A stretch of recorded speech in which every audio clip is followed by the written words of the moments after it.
তুমি আমাকে ছেড়ে দাও, আমার সন্তানের জন্য আমি ওই কাজ তো ভাববে নাকি, আমি কাজ তো পারবো।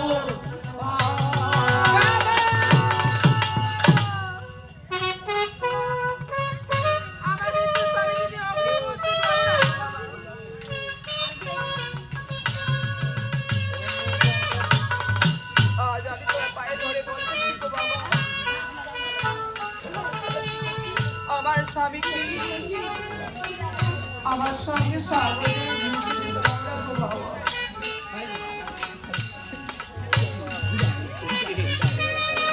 তুই কি তোর মহিলা হচ্ছে যতবার বাবা বলে ততবারই আমার পাশের মনটাকে ছোট করে দিচ্ছি। তুমি আমার সঙ্গে বারবার একটি কথাই বলছো, আজও আমি তোমাকে সাহায্য করি, খায় পড়েছিল বাবা। আমার সন্তানকে কেমন করে নিয়ে যাবে ও সামনে তোমার কেলার বাগান থেকে পঞ্চটি কেলা গাছ কেটে আমাকে একটা ঘোড়া নির্মাণ করে দিলেন বাবা। পঞ্চটি কেলা গাছের ঘোড়া, সেই ঘোড়ার মধ্যে আমি সামনে ভেসে যাবো বাবা। ভাবো না, আমি পারবো না, তুমি আমাকে ক্ষমা করো না। আমি কোলার যে লক্ষ লক্ষ টাকা করেছি, একটি কোলাকে আমি মনে ছাড়া চাওয়ার কোনো করিনি। আর পারবো না, পারবো না। তাছাড়া জানো না, ওই কোলার গাছের মধ্যে একটা রহস্য লুকিয়ে আছে, আমি কাউকে কোনোদিন বলিনি। ওই কোলার গাছের দিন আমার প্রাণীকে ফিরিয়ে দিয়েছিল। আমি আমার ছয় পুত্রের সাথে ভারতী বৎসরের জন্য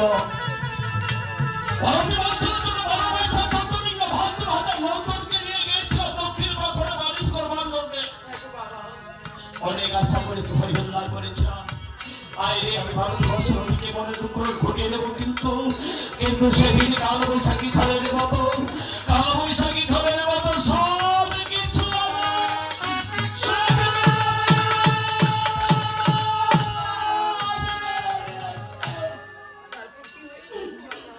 সেদিন সাগরের পারে আমি শত চিৎকার করে ডেকেছি, আমাকে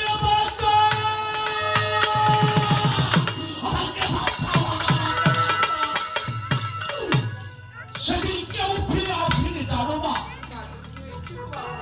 সেই সাগর পাড়ে একখানা গলার ডুমরা বসে আছে, আস্তে আস্তে আমি ওই গলার ডুমরো খোলাকে চেপে ধরি। আর ধরবার পরে আমি আস্তে আস্তে করে আগে ধারে কাছে পৌঁছে গিয়ে আমার এই পাপিষ্ঠ জীবনটাকে ফিরে পেয়েছিলাম। তাই তো আমার কাছে নামা ওই ওরা আমার কাছে অনেক মূল্যহীন, তাই আমাকে ক্ষমা করো মা, আমাকে ক্ষমা করো। বাবা মাকে কথা দিয়ে এসেছি, শ্বশুর শাশুড়ির মুখে জল পড়বে না, শেষ পর্যন্ত আমার মুখে তোমার জল আসছে গো বাবা। মুখে জল? কি বললি হতভাগী?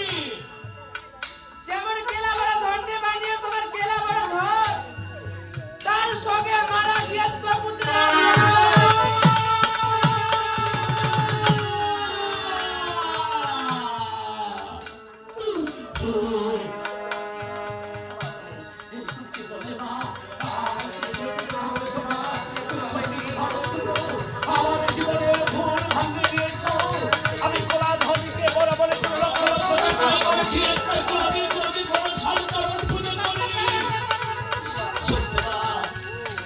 আমি তোমার কাছে আগে ফিরে গেলাম রে মা, আমি তোমার কাছে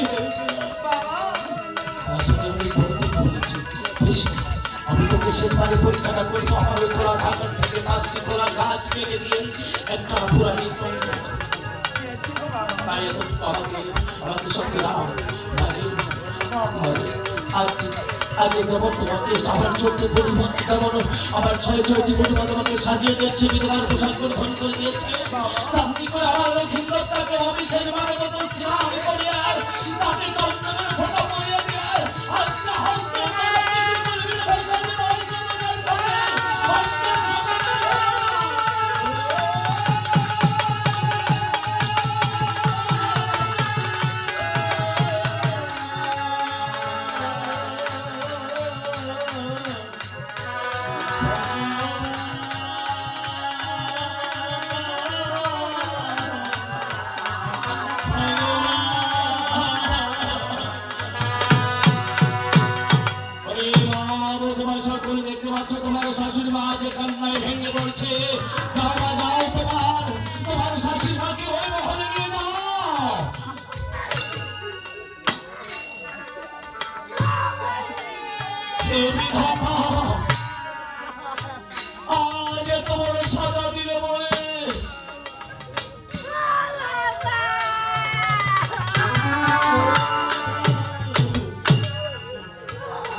ছাড়া আমার কে আছে বল?